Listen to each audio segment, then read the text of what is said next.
Madilim, masukal, tahimik at mapanganib. Ito ang mga katangian ng isang gubat na papanglaw.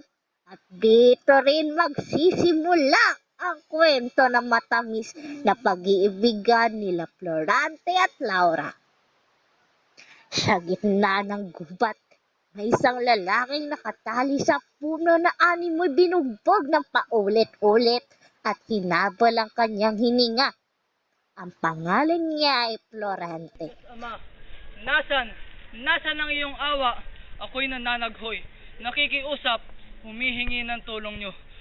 Akong lahat dahil hindi ko nagawang ipagtanggol ang ating kaharian laban sa taksil at walang awang si Adolfo. Tila yata wala nang nagmamahal sa akin. Napakapait ng aking buhay. Inagaw niya ang korona ni Haring Linceo upang magawa niya ang kanyang ninanais. Pati si Duque Briseo na aking ama ay kanyang dinamay. Ama, tila yata hindi mo dinidinig ang aking mga panalangin sa iyo. Hindi ko tuloy maalis sa aking isipan na ayaw niyo na akong tulungan. Kung gayon, papaano na ako? Sinong aking malalapitan makakapitan kung ang Diyos mismo ay ayaw na akong tulungan? Paalam na Albania, aking sinilangan. Patawarin niyo na lang ako dahil hindi ko kayo nagawang ipagtanggol. Paalam na, bayan ko. Paalam rin sa iyo, Adolfo Malupit, Laurang Taksil. Paalam na sa inyo. Habang nagdudusa si Florante sa gubat, isang girerong morong nagngangalang Aladin ang dumating sa gubat. O Flerida, o tadhana kay lupit mo. Inago mo minamahal ko. Paalam na sa inyo. Oh. Ano yung tinig na akin naririnig? Tila tinig na isa naghihinagpis sa tao. Samantala, sa kabilang bahagi ng kagubatan, Talagang ako'y minamalas. Pinapahirapan ako sa amay ng taksil na si Adolfo. Si Adolfo Malupit at higit pa sa halimaw kung manakit. Tadhana ay masakit. Problema ko napakahirap lutasin dahil sa aking sintang inagaw. Kailangan ko na magmadali. Kundi hindi ko na maabutan ng taong iyon.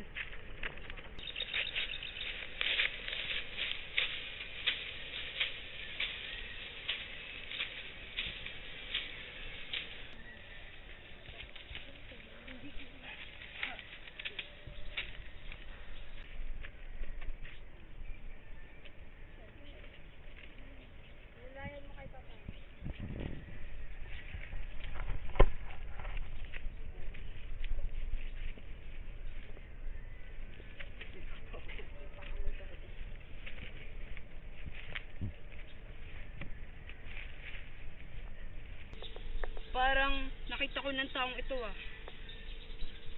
Laura! Nasaan ka? Tulungan mo ako makaalis dito. hindi na sumagot si Aladin at baka sa kawalang pag-asa ay matuluyan si Florante. Sino ka? Ang iyong kasuotan ay nagpapahiwatig na ikaw ay isang Moro. Huwag ka na mag-alala, ligtas ka na sa panganib. Ngunit, di mo ba napapansin na tayo magkaaway? Oo, ako ay isang Moro na kaaway ng iyong lahi. Subalit, sa pagkakataong ito, ako ay isang tao na may puso at damdamin. Siguro nga ay patay na ako kung hindi ka dumating. Ngunit, ang pagkamatay ay sa kong kaligayahan. Hanggan! Hindi mo ba alam na dinadagdagan mo lang iyong pasakit? Hindi nagpansinan ng dalawa, ngunit isinama ni Aladin si Florante. Ayos ang kanyang kalagayan na. Maraming salamat sa tulong mo, kaibigan. Ang dalawa ay naupo upang magkwentuhan. Ano bang iyong problema? Maaari ko bang malaman? Sige. Sisimulan ko ang aking kwento nang ako'y pinanganak.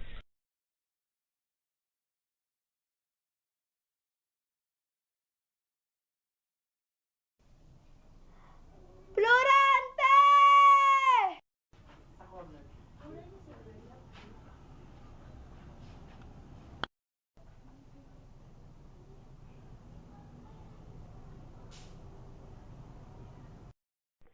Sa pagdating ni Florante sa Atenas, Ako nga pala si Antenor at ako ang iyong magiging guro dito sa Atenas.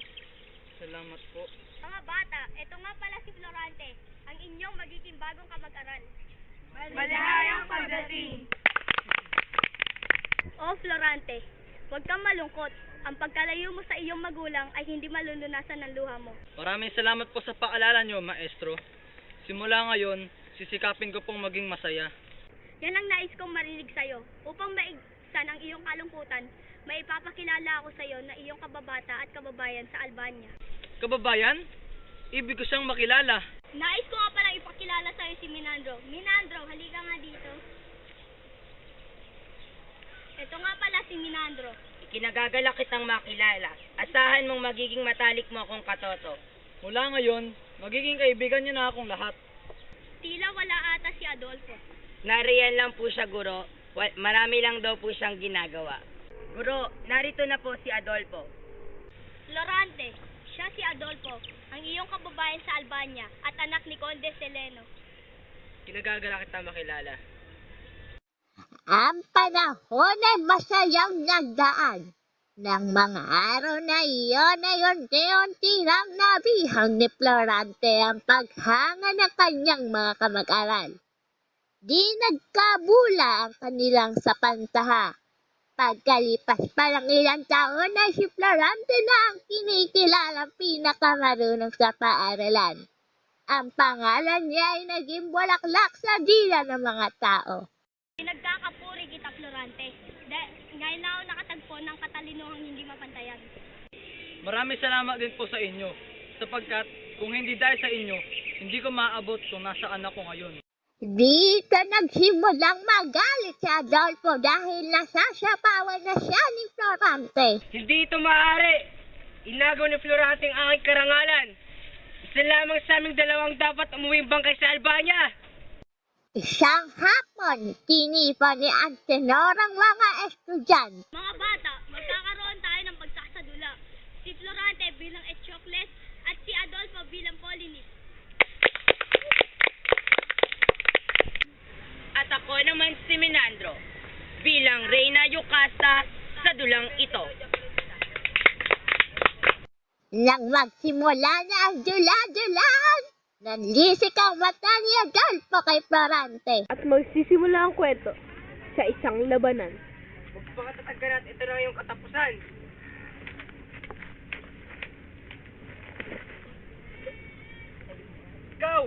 Ikaw na umago na ang kapurian. Dapat ka mamatay. Mamatay ka na. Itigil mo yan, Taksil. Ayos ka lang ba, kaibigan? Oo, ayos lang ako. Maraming salamat sa iyo, Minandro. Natapos ang pagdiriwang at kinanakita si Adolfo.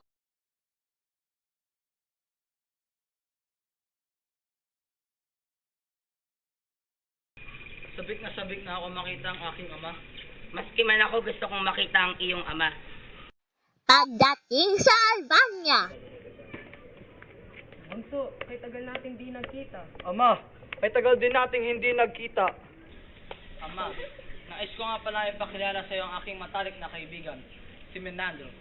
Minandro, ito nga pala ang aking ama.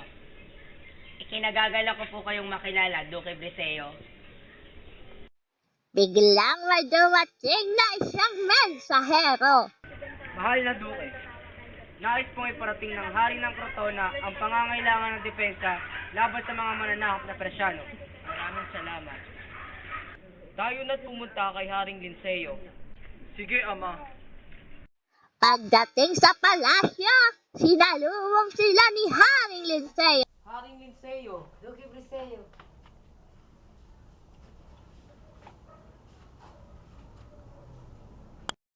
ito nga pala ang aking bugtong na anak na si Florante. Hindi mo na kailangan gawin yan sa akin.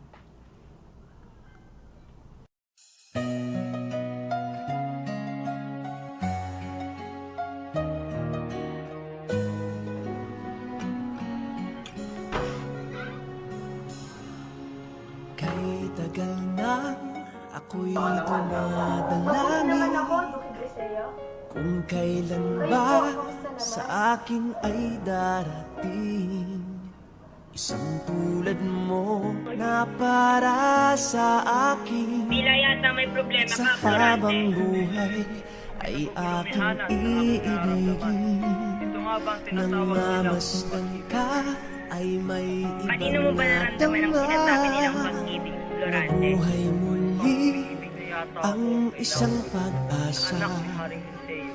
Sabing ikaw at wala nang iba ang hinihintay kong makita. Ikaw ang sagot sa mga dalangin. Dininig ng langit ang aking paglalambing. Kay tagal naghintay at ngayon'y dumating. Di nahahayaan na ika'y mawala sa akin. Nagmamasdan ka ay may ibang natama. Nabuhay muli ang isang pag-asa. Sabing ikaw at wala nang iba ang hinihintay kong makita. Ikaw ang sagot sa mga dalangin. Dininig ng langit ang aking paglalambing. Mag-ingat ka, Laura. Pagdating nila Florante sa Crotona, nakita nila ang mukha ni General Asmalik.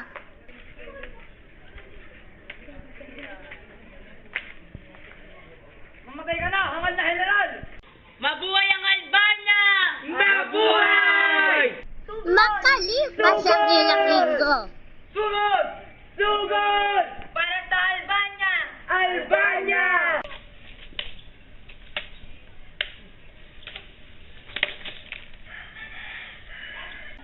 Mabuhay ang Albania! Mabuhay! pagkatapos wasahin ni Florante ang liham, pinatawag niya si Menandro. Menandro, babalik muna ako sa Albania. Pinapupunta ako ng hari. Ikaw muna ang mamahala rito. Ikinararangal ko. Umuwi si Florante sa Albania ng nag-iisa. Pagdating niya ay pinaligiran siya ng mga kawal. At doon nagwakas ang pagsasalaysay ng buhay ni Florante.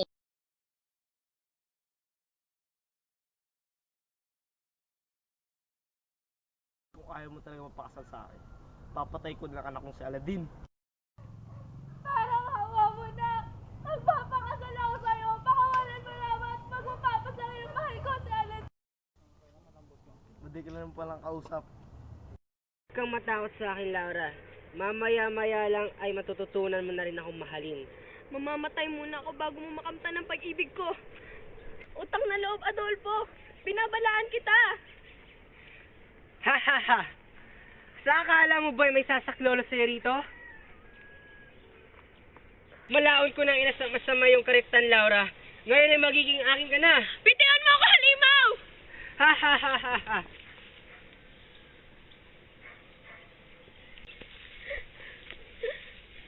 Akala mo ba makakatakas ka sa akin, Laura?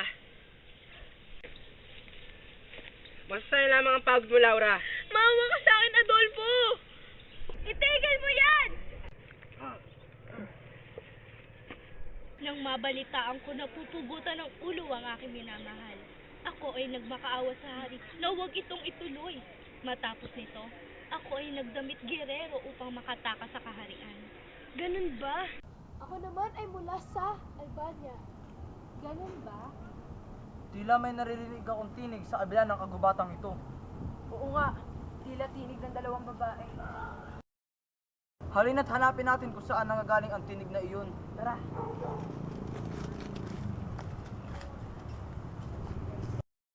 Oh, mahal ko! Oh, Aladdin! O Laura! O Flerida!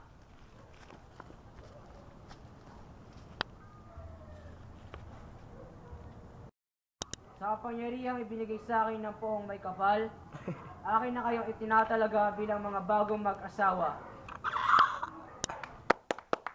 Mabuhay ang Albania! Mabuhay ang bagong kasal! Mabuhay! Florante, Laura, ako Ako muna panandali ang magpapaalam sa inyo dahil nabalitaan ko ang aking ama ay namatay na, kasama ang aking asawa si Clarita. Maraming salamat sa inyong tulong at paalam. Aladdin at Flerida, mag-ingat kayo at maraming salamat. Dahil sa pagkamatay ni Haring Liceo at Duque Brescia ay pinalitan sila ni Florante. Sa kanyang paghahari, nanumbalik ang dating katangian ng kaharian na mauli ang kapayapaan, umunlad muli at bumalik rin sa dati ang mga tao.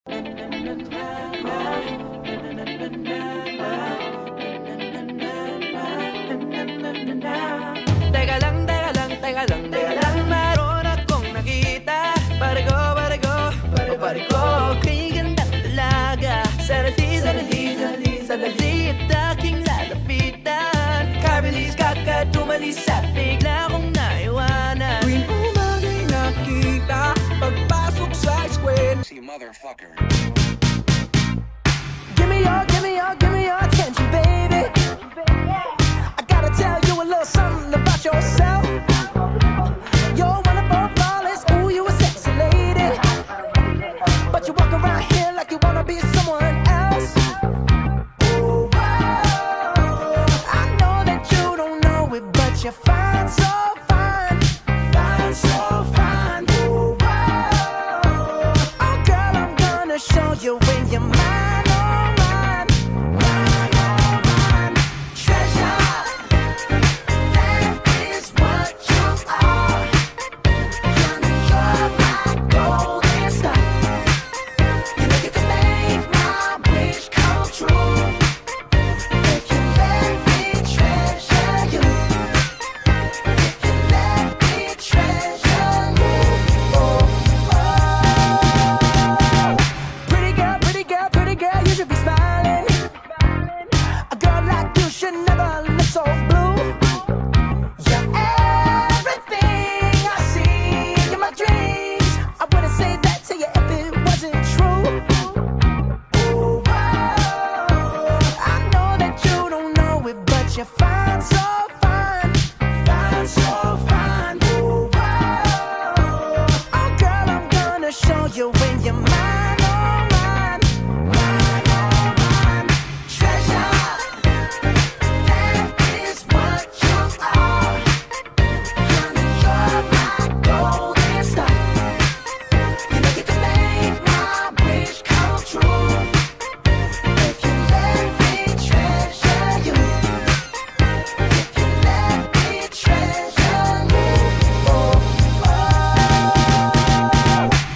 You are my treasure. You are my treasure. You are my treasure. Yeah, you are my treasure. You are my treasure. You are my treasure. Yeah, you are treasure. You are my treasure. You are my treasure. You're my golden star. You are my treasure. You know you can make my treasure come true. You are my treasure. If you let me treasure you. You are my treasure. If you let me treasure you.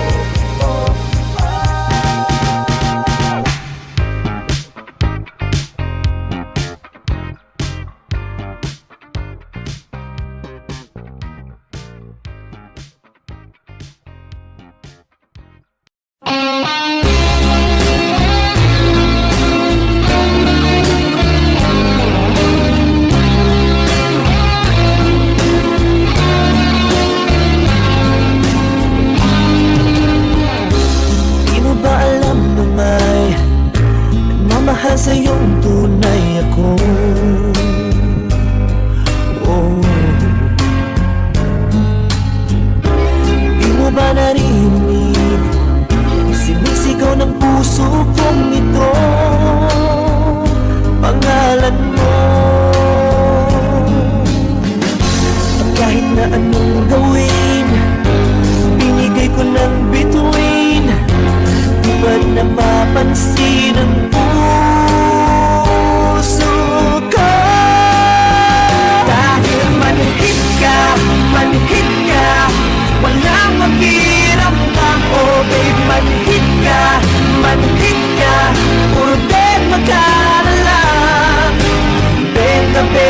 naman kita, laman din ako ng tiyan. Syuga ka ba talaga o manhid ka?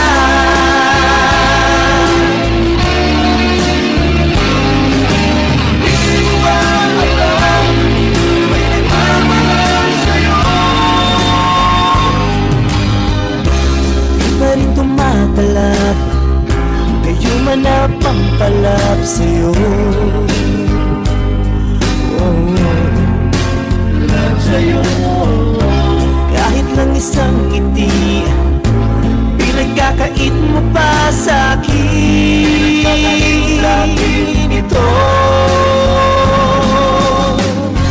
Kahit sagasaan ka, kahit napakulam ka, parang tumatalab sa'yo.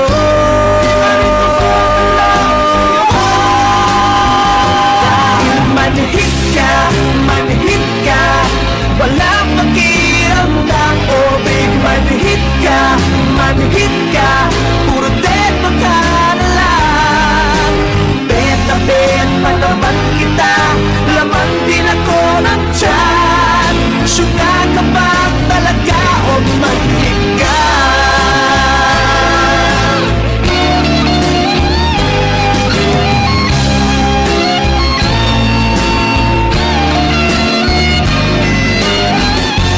Kahit sagasaan ka, napakulam pa, di pa rin tumatalab sa'yo.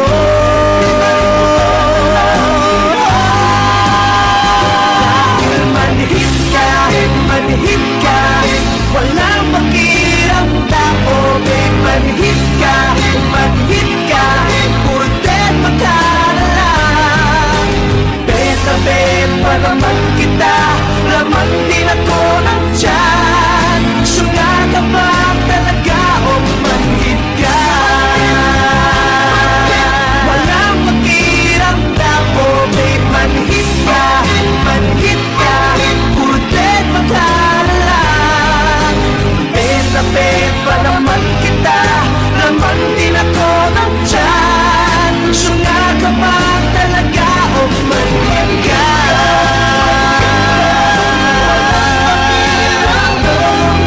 Syuga ka ba talaga o manhid ka?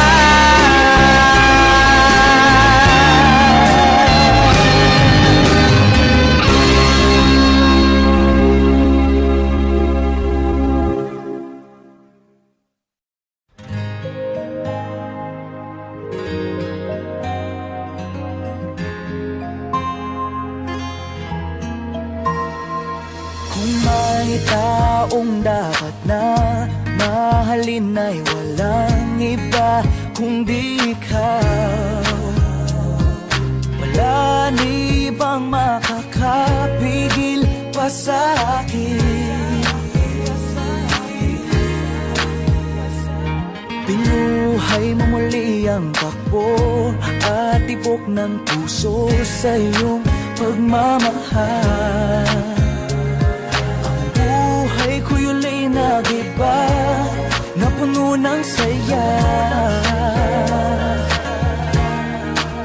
Sa lahat, hindi maaring iwan. Wala na makakapigil kahit na bagyo man. Paano kung ikaw na mismo kusang lilisan? Paano